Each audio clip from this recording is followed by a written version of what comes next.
আল্লাহ রব্বুল আলামিন আমাদেরকে সম্বোধন করেছেন, সমস্ত মুমিনদেরকে সম্বোধন করে কি বলেছেন? ইয়া আইয়ুহাল্লাযীনা আমানু, হে ঈমানদাররা। ঈমানদারদেরকে আল্লাহ তাআলা সম্বোধন করেছেন সূরাতুল বাকারায় আয়াত নাম্বার 208। আল্লাহর সম্বোধন কি? হে ঈমানদার সম্প্রদায়, হে ঈমানদারগণ। ইয়া আইয়ুহাল্লাযীনা আমানু, হে ঈমানদাররা শোনো। উদখুলু ফিস সিলমি কাফা, ইসলামে পরিপূর্ণ প্রবেশ করো। তো আমাদের জীবনে একটি দিক আপনার ইসলামিক দিক।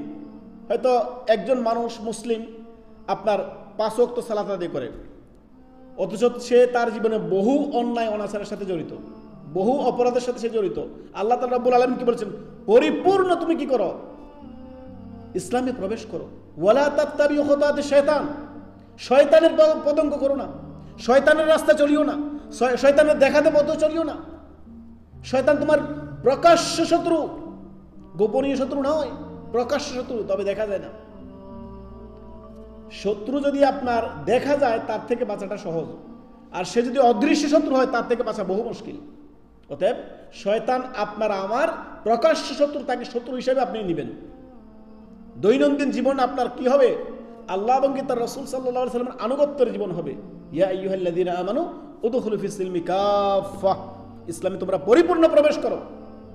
সার্বিক জীবন বিধান দিন ইসলামকে আপনি মেনে নেবেন, শুধু একটি দিক না।